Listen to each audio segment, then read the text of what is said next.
Bom dia, bom dia. Sejam todas, todos e todes bem-vindos, bem-vindes ao quinto encontro de Gastronomia, Cultura e Memória, realizado pelo grupo de extensão do curso de Gastronomia da UFRJ.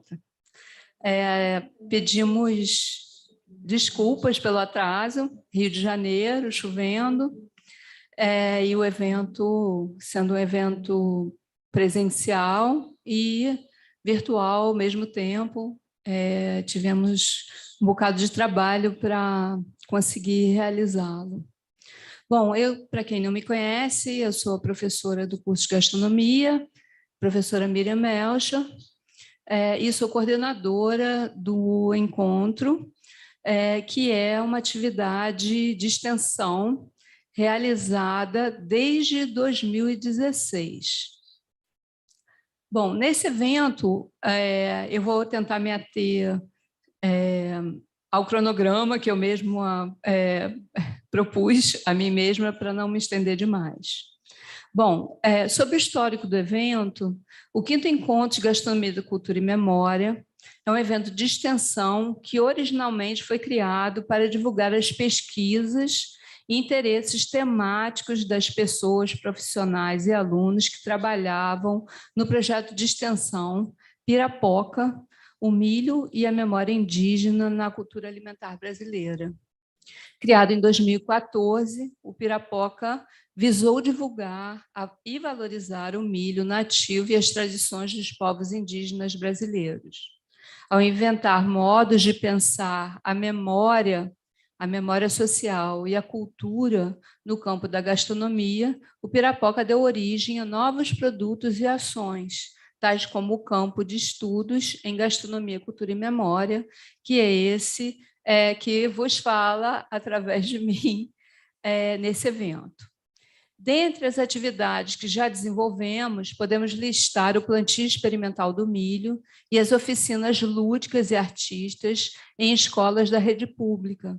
Atualmente, nos voltamos para elaborar atividades, primeiro para o coletivo Feminicidade, em seguida, realizamos parceria com a Asplande, articulando a gastronomia, a cultura e a memória social, tanto a partir das pesquisas como ações, fabricando instrumentos para contribuir com mulheres que tenham na gastronomia um campo de suporte e de afetos.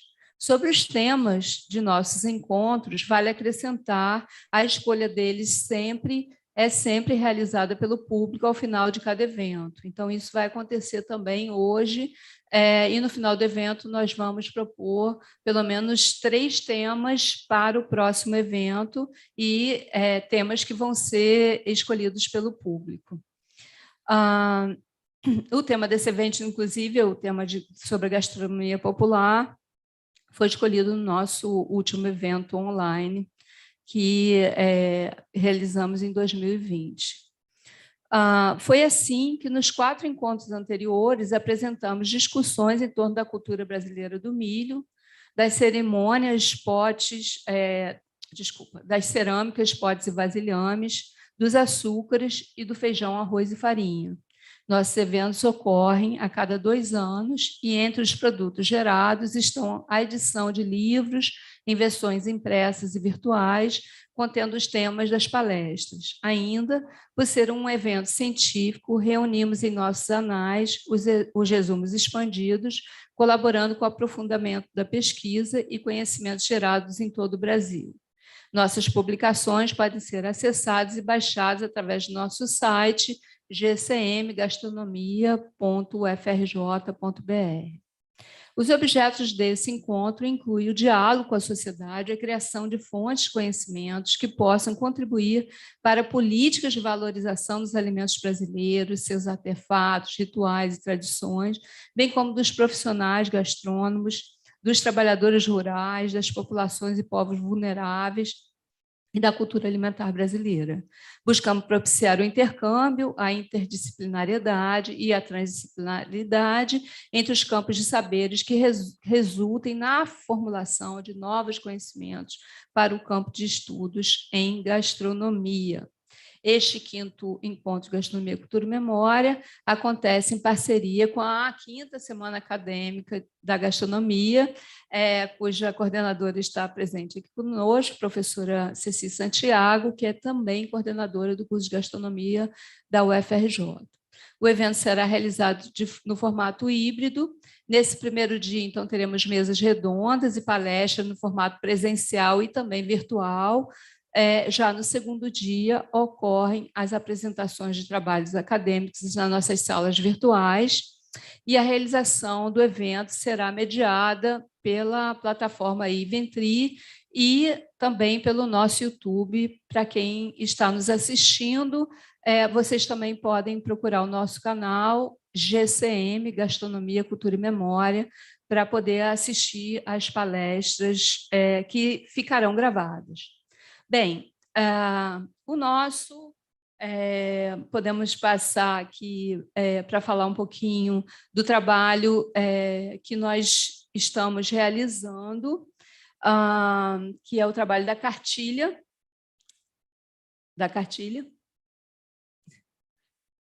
Obrigada, Isabela. É assim mesmo. Bom, durante a pandemia, os nossos trabalhos que eram realizados nas escolas públicas, né, no Rio de Janeiro, foi inviabilizado, evidentemente, e nós começamos a pensar em novos formatos para valorizar, evidentemente, a gastronomia, a cultura e a memória. E nós chegamos a um formato da produção de uma cartilha. Essa cartilha vai ser, ela está em construção no momento, e ela vai ser viabilizada virtualmente a partir de um curso que nós vamos realizar também de forma virtual e, se possível, através de uma oficina presencial, com a nossa parceria com a Asplande, né, que é uma organização não governamental que está trabalhando conosco para a viabilização desse projeto. Bom, a cartilha ela tem como fundamento. Pode passar, Isabela, obrigada. O projeto que foi apresentado no evento, no 3º Encontro de Gastronomia, Cultura e Memória, cujo tema foi os açúcares, né? Então, esse projeto, A Alma Encantadora do Açúcar, surgiu como um ponto de inflexão acerca das pesquisas que foram realizadas por ocasião desse 3º encontro, né? Responsável pela pesquisa e coordenadora também do evento, eu mesma me aprofundei, né, na construção da identidade brasileira vinculada ao açúcar desde os tempos coloniais. A pesquisa foi apresentada na abertura do evento e depois ela foi aprofundada para a publicação, vindo a se tornar o capítulo Açúcares e Americanidades, sobre as representações sociais do açúcar nas Américas e os impactos nas representações, nas tradições da doçaria. Desculpa, gente, que eu estou vendo de lado, está um pouco distante para eu ler. Pode passar, Isabela, obrigada. Bom, a discussão original dessa pesquisa tinha em conta as tradições dos doces brasileiros, né, suas origens vinculadas à doçaria mais arcaica e o seu desaparecimento, notadamente a sua substituição por tendências importadas e pelos doces industriais, sobretudo a partir dos anos 1980. Né? Então, a gente tem ali uma imagem dos doces feitos em caldas de açúcar, como uma tradição brasileira, e a sua substituição pelos doces, que são os doces notadamente feitos a partir do chocolate, e que tem, inclusive, nomes estrangeiros. Né? Bom, O projeto, na verdade, o vínculo da doçaria brasileira com essas tradições milenares, né, de doces produzidos pela cana-de-açúcar, e obras que eu me deparei ao longo dos estudos, enfim, do meu tempo também como professora de alimentação e cultura, cujas origens, né, dos doces, sobretudo os doces norte-americanos, né, e anglo-saxões, omitem suas associações, né, com os produtos da cana-de-açúcar e as tradições ibéricas e luso-brasileiras. Isso me causou questão e foi em função disso que eu passei a pesquisar e que construiu o capítulo que foi publicado nesse livro. Pode passar, Isabela.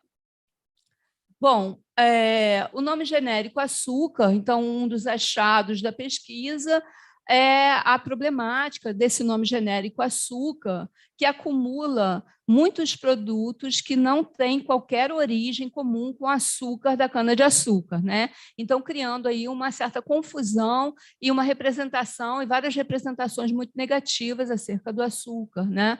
Então, o açúcar, tendo um longo histórico social e político que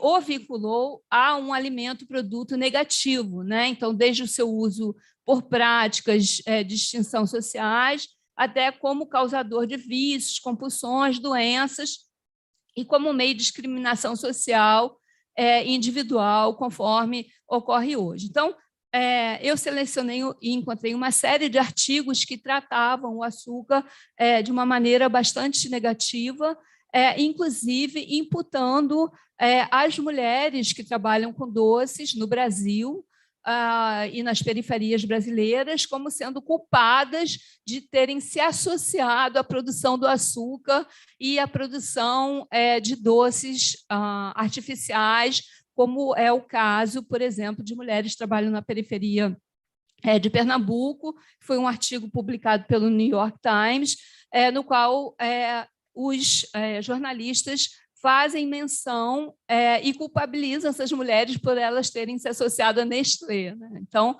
é um problema grave que eu considerei levar em consideração, que eu considerei estudar mais a fundo para tentar entender. Pode passar, Isabela. Bom, então, o texto completo é um texto enorme,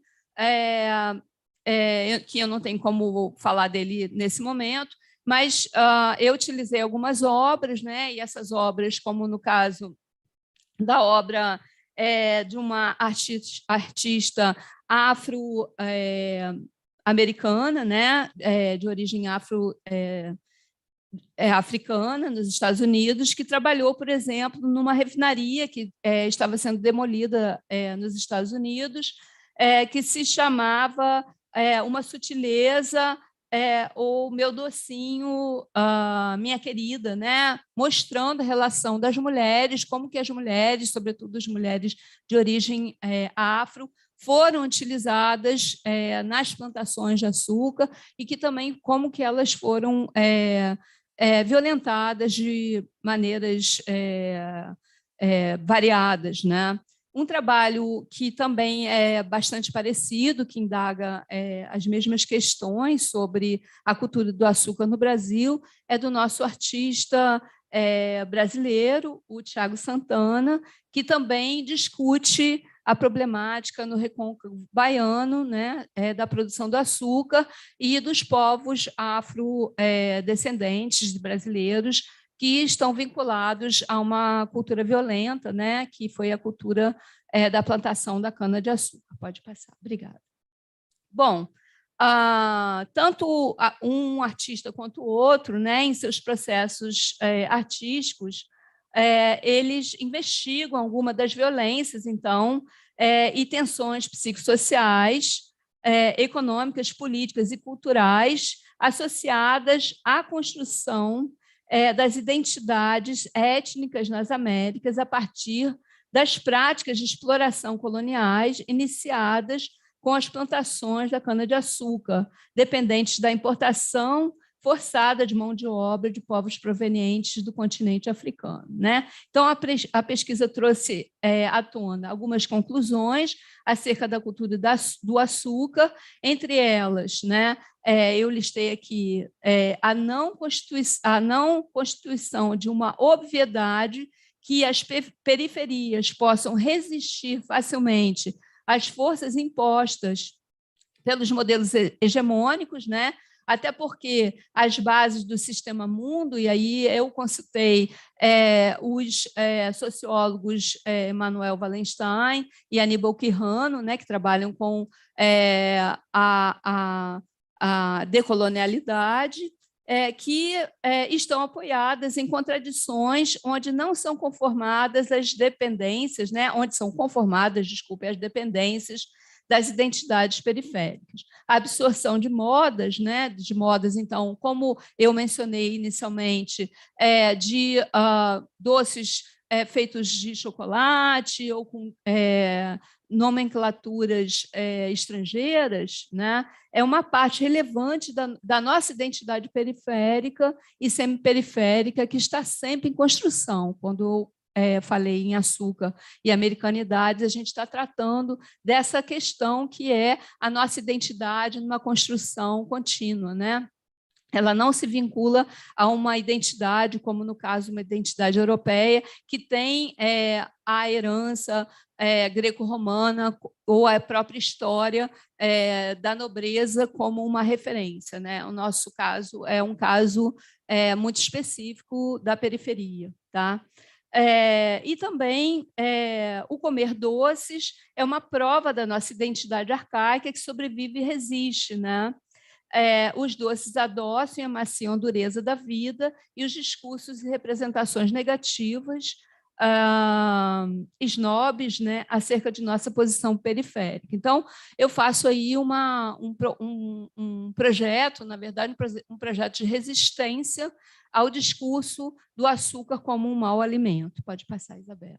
Bem, então, a proposta da nossa cartilha é uma proposta que vem justamente baseada em todos esses princípios e é uma proposta que visa mostrar como que as mulheres, na época do Brasil colônia, se sustentaram e puderam obter, inclusive, a sua própria liberdade, a alforria, e com justamente o açúcar, né, a partir da produção de doces. Então, que a gente precisa olhar isso com mais cuidado, né? Então, eu aproveito aqui e vou chamar a Bruna, né, que é uma das nossas extensionistas mais antigas, que vai falar um pouquinho sobre o projeto da cartilha, e eu volto mais à frente para falar sobre a gastronomia popular. Bom dia, meu nome é Bruna, eu sou aluna da gastronomia e sou extensionista do projeto Gastronomia, Cultura e Memória desde 2021. E como a professora Miriam falou, esse projeto da Alma Encantadora do Açúcar, ele surgiu com o livro Açúcares, depois do terceiro encontro de gastronomia, Cultura e Memória, como uma forma de enfatizar a relevância do açúcar na história, principalmente das mulheres. E orientada pela professora Miriam, eu desenvolvi uma pesquisa que chama Gastronomia, Cultura e Memória, as vendedoras de doce no Rio de Janeiro, que trazia a modalidade das escravas de ganho que vendiam comida na rua como as precursoras dos comércios ambulantes, principalmente da venda de doces, né? E essa presença marcante da mulher na cozinha e nos preparos de doce, até na venda deles, e fazendo a conexão do passado com o presente, porque isso acontecia antigamente e continua acontecendo hoje. Quando a gente estuda sobre quem está vendendo, quem está fazendo, a gente tem uma presença feminina muito marcante ainda na história, o que destaca uma questão, né, de gênero na cultura gastronômica de rua muito forte ainda. E o Raul Lloyd, ele traz no livro dele do Quitutu que esse ganho com as comidas de rua foi o que marca a atividade econômica da mulher nas ruas. E essa é uma profissão que muitas vezes é subjugada, é menosprezada, mas ela garante o sustento de muitas famílias, principalmente de famílias chefiadas por mulheres. E a gente traz isso também no livro Açúcares, quando a gente busca... do Livro Açúcares, ele fala que que ele traz essa possibilidade das pessoas de conseguir sobreviver vendendo os doces, uma vez que com ele se manifestam os prazeres da vida, os ciclos festivos e as mais diversas maneiras de comemorar. Então, o intuito assim, da cartilha e desse trabalho, que esse trabalho é um microcosmo apenas da cartilha, dos pontos que são abordados lá, ele é valorizar o açúcar como sustento e como parte da identidade alimentar brasileira. Então, quando a gente fala de gastronomia, de cultura de rua, de cultura de casa, a gente está falando de gastronomia popular. Então, todos esses assuntos, eles vão se unir para o que a gente vai falar hoje sobre o nosso evento, que é o quinto encontro em Gastronomia, Cultura e Memória, sobre a gastronomia popular. Então, eu agradeço a oportunidade da professora Miriam de ter falado, estou um pouco nervosa, né? Então, eu vou passar para ela explicar, continuar a abertura do nosso evento. Obrigada.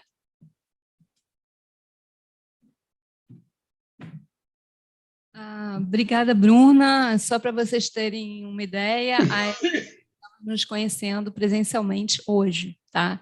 Então, não é um momento qualquer. Bem, eu tenho muito pouco tempo, eu já fui aqui sinalizada. Eu preciso ler, então, o texto que eu preparei, que fundamenta as ideias que nos nortearam acerca deste tema, que é a gastronomia popular. Bem, desde a criação do primeiro bacharelado em gastronomia, em 2004, pela Universidade Federal de Pernambuco, o ensino em gastronomia não cessou de se expandir. Em quase 20 anos, mais de 200 cursos, contando com diferentes perfis de formação, surgiram em todo o Brasil. E, apesar de suas diferenças e singularidades, podemos afirmar que todos têm em comum a participação de saberes diversos em suas ementas, de modo que propõe muitas maneiras de pensar a gastronomia brasileira, mas em termos de suas variedades de pratos, dos ingredientes, tradições e culturas, do que na ideia de uma gastronomia cujo conceito principal esteja atrelado à noção de comida de luxo ou comida para as elites. Sabemos, entretanto, que, em sua maior parte, o ensino da gastronomia se realizou pelos conhecimentos e técnicas da gastronomia francesa, que servem como modelo a ser seguido, de técnicas, modos de proceder, de nomear ou de comportar, ou de se comportar, no âmbito das práticas culinárias que seguem mundo afora, este que podemos também nomear como se fazia nos anos 80 e 90, de estilo internacional. Mas aqui, digo, no Brasil, bem como em outras localidades, há muito o que se observar, assimilar, aprender, no sentido de que fica claro o potencial de práticas e saberes gastronômicos a serem investigados, mapeados e manifestos no horizonte do que gostaríamos de chamar de gastronomia popular. Dito isso, entendemos os desafios de tal argumentação e, por isso, propomos uma pequena incursão para mostrar que os problemas em torno das definições sobre a gastronomia de luxo das elites são bastante antigos, mas que podemos circunscrevê-los com o intuito de ultrapassá-los conforme desejamos. Fundamentados no texto Cozinha Simples, Mesa Farta, da nossa colega Carmen Soares, professora da Universidade de Coimbra, somos levados à primeira denominação de gastronomia, do grego gastros, estômago ou ventre, e nomos, significando lei, regra ou administração, que intitula o poema humorístico de Arquéstrato de Gela, o qual, além de poeta, possivelmente foi um cozinheiro vivendo na Sicília em meados do século VII a.C. Arquéstrato escreveu paródias, por meio das quais aconselha aos seus leitores sobre os melhores locais para encontrar boas comidas na Magna Grécia. Sim, gente, no passado já tinha um guia para encontrar os melhores lugares para comer. Ou seja, as regiões em torno do Mediterrâneo que foram colonizadas pelos gregos, instituindo, inclusive, o primeiro comércio de bens e produtos alimentícios na antiguidade. O poema, embora tenha ganho notoriedade entre filósofos como Aristóteles ou Crísipo, manteve, entretanto, a representação do termo gastronomia num senso negativo. Soares, inclusive, remonta à República do filósofo Platão, cujo diálogo é narrado em primeira pessoa por Sócrates, tendo como objetivo a busca de uma definição de justiça, as possíveis origens da visão preconceituosa dada ao mesmo, isto é, a própria definição do que seria a gastronomia. Assim, em A República, fica claro, sublinha Soares, a relação estreita entre temperos e arte culinária, dizendo que a sua função é produzir adubos para as comidas, esclarecendo. Em A República, Platão propõe para os guardiões uma mesa de sobrevivência, leia-se, despojada dos luxos da culinária siciliana, tão em voga na época. Ressalta-se que, dentre todas as classes de cidadãos da República Platônica, esta, a dos guardiões, é que deveria possuir as maiores virtudes, e, desse modo, a noção de uma mesa utópica e virtuosa passou, desse modo, a se opor àquela dos tiranos, que exerciam um poder popular nas colônias gregas da Magna Grécia. Por esse olhar, a gastronomia de Arquéstrato estaria, por assim dizer, se referindo a uma mesa das delícias, ao mostrar a indispensabilidade de temperos cuja etimologia refere-se a edisma, ligada às palavras prazer e doce, corrobora a ideia de que tais ingredientes estariam voltados para o luxo e o prazer, logo, pouco virtuosos. Ainda, por volta do século III d.C., o poema é citado novamente em um banquete dos sábios, conhecido pelo título de Hipnosofistas, de Ateneu de Náucrates, um escritor ativo durante o reinado de Marco Aurélio, entre 168 e 180 d.C. Tal obra reúne fragmentos de textos literários, dentre outros, que são atribuídos aos personagens. Neste texto, Ateneu faz muitas alusões, dentre outros, aos alimentos, mencionando uma fala de Crísipo sobre o poema de Arquéstrato. Ateneu diz que, ao citar este Arquéstrato, tantas vezes vocês encheram nosso banquete com indecência.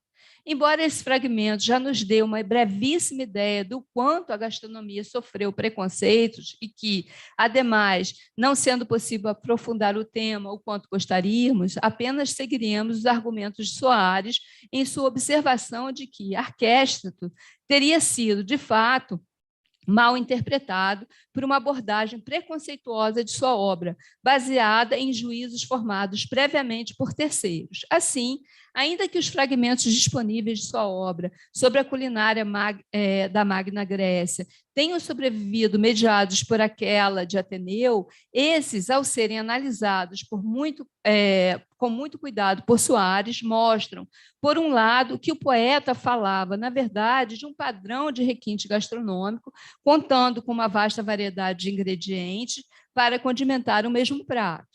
Por outro, que tais condimentos, não raro, foram referidos por Arquéstrato com o intuito de evitar a intensidade de temperos, preservando, assim, o gosto natural de seus produtos principais. Logo, conclui Soares, Arquéstrato não só buscava a moderação de temperos, mas o comedimento em todas as etapas do convívio, desde o número de comensais, a quantidade de serviços oferecidos, até as técnicas de preparo. Partindo deste breve relato da antiguidade, percebemos como a representação da gastronomia como uma prática voltada para o luxo das elites foi reforçada por escritores e pensadores da aristocracia, como, para citar dois, Brillat Savarin e Grimaud de la Reynière. Nessas representações, encontramos um estreitamento do seu conceito às questões de distinção social, quando, na verdade, a gastronomia é viva, cíclica e popular. Alimentos que no passado foram considerados pouco valorosos e foram evitados, podem perfeitamente retornar ao nosso convívio e se popularizar. Aproveitando o ensejo, passamos agora a analisar o termo popular. Seus sentidos e significados também são antigos. Podem significar algo admirado, apreciado e querido, ainda o que é famoso, célebre e renomado, ou as coisas simples, baratas e acessíveis economicamente. Esses últimos parecem nos aproximar de um outro conceito chamado baixa gastronomia. Mas, em nossa perspectiva, tal aproximação é apenas uma aparência. Para versar sobre o assunto, tomamos como caminho a revisão da formação deste último conceito de Ferreira, Valduga e Bal, na qual identificam um termo popular associado à baixa gastronomia apenas como uma entre as suas características, que, segundo esses autores, é uma expressão para comidas evidentemente não luxuosas, mas que valorizam os locais de encontro, garantem a sociabilidade e a informalidade no contexto de ambientes descontraídos e hospitaleiros. Para tanto, citam o boteco e sua culinária simples, que se refere à culinária de raízes populares. Percebam, então, que a gastronomia popular não significa baixa gastronomia, pois não estaria em oposição ao sentido luxuoso da gastronomia. As diferenças entre baixa gastronomia e gastronomia popular são encontradas em vários aspectos.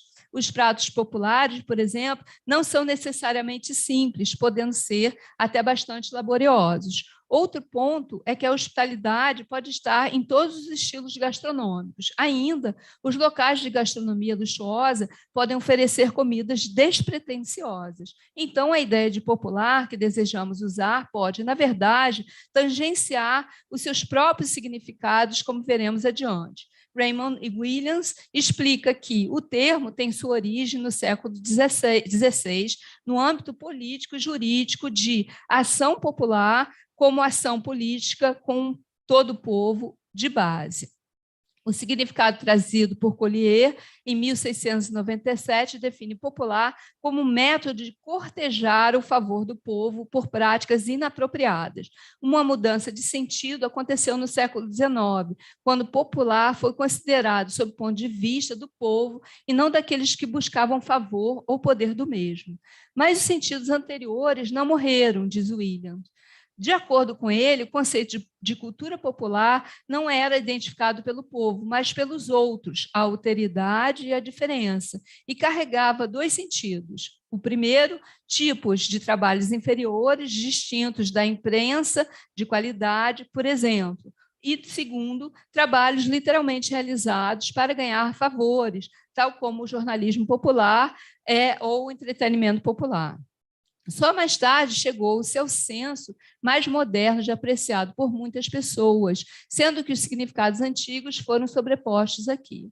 Essa gama de sentidos pode ser observada no termo popularizar, que até o século XIX era um vocábulo político, quando então assumiu o seu significado especial de apresentar o conhecimento de formas geralmente acessíveis. Esse entendimento de apresentar o interesse e os valores populares é, afinal, o que nos interessa. Assim, imaginamos a gastronomia popular como um campo extenso, bastante abrangente, inclusivo, transdisciplinar, sendo capaz de produzir novos saberes, sobretudo se considerarmos o ensino em gastronomia, que é potencialmente atravessado por tantos e variados campos de conhecimentos, como ocorre no Brasil, por exemplo. Com isso, devemos acrescentar ao termo uma prática de luta e resistência, também de questionamentos, tais como: podemos ter comidas para todos, comida agroecológica, que respeita a terra, os rios, os ares, a floresta, os seres sencientes, os agricultores familiares, as comunidades, os povos e pessoas vulneráveis? Quais são os limites e potenciais de pensar a gastronomia na qualidade de conhecimentos intercambiáveis, em constante transformação, não apenas exclusivos ou em posições fixas ou universais, senão pela definição ampla de popular? Diferentemente de buscar por categorizações, gostaríamos de propor, com um tema tão abrangente, discutir a gastronomia que se populariza e se torna popular no Brasil, no passado e no presente. Gostaríamos de conversar com quem vem pensando novas perspectivas voltadas para uma gastronomia para todos, tornada assim popular, e assim a gente dá abertura ao nosso evento. Agradeço a todos aqui, peço perdão pelo tempo, que eu, com certeza, excedi. E aqui eu tenho ainda um último minuto para fazer o agradecimento. Agradecimento, primeiro, à nossa equipe, né? Equipe de extensionistas, que tornou possível esse evento acontecer, alguns entre os quais eu estou conhecendo pessoalmente hoje, né? Então, a Bruna Bellini, que já falou aqui para vocês, Helena Faustino, que está aqui puxando a minha orelha em relação ao tempo, ao João Henrique Marques, que está lá fora na mesa de credenciamento, a Júlia Fernandes, que está grávida, é da arquitetura e a nossa bolsista do projeto. O nosso projeto congrega alunos de diferentes áreas, como no caso da Helena, que é da farmácia. A Gabriela Bittencourt, que eu acho que está aqui junto com a gente, ou está lá fora preparando o nosso intervalo de café, não vamos falar coffee break. A Isabela Antunes, que está aqui fazendo a passagem desses slides, Giovana Nunes, que está na mesa lá fora conosco, a Sabrina Ribeiro, que é nossa aluna do Colégio de Aplicação da UFRJ, que trabalha conosco também, e ao Ian Roberto Procedônio, que chegou por último no projeto e que está fazendo todo esse trabalho da tecnologia de comunicações virtuais, e aqui, evidentemente, agradecer ao Instituto de Nutrição por ceder os materiais que nós estamos usando para o nosso intervalo, agradecer a todos que estão aqui presentes, aos alunos que vieram prestigiar, eu sei que hoje é um dia difícil, chovendo, e agradecer demais a minha parceira, Marcela Sules, que é a vice-coordenadora do evento, e, enfim, a todos os palestrantes e pessoas muito especiais, entre as quais a Adriana Salai, que vai falar na próxima mesa, e que veio de São Paulo especialmente e para estar aqui conosco presencialmente. Nós, então, finalizamos e vamos aqui apresentar rapidamente qual vai ser a nossa programação da próxima mesa. A mesa Podemos Falar em Gastronomia Popular, eu já introduzi o assunto todo para vocês, que conta com a presença da Adriana Salai, presença presencial, a Joana Pelerano, que é uma pessoa extremamente importante, né, no âmbito da comunicação em gastronomia, mas que vai estar virtual, o Antônio Edmilson também, que não pôde estar presente, e a Marcela, que vai mediar a nossa mesa. E a gente finaliza aqui agora, então, por um momento, e vamos fazer o nosso intervalo de café para poder começar a mesa assim que possível. Ok? Agradeço a todos e um bom evento. Obrigada.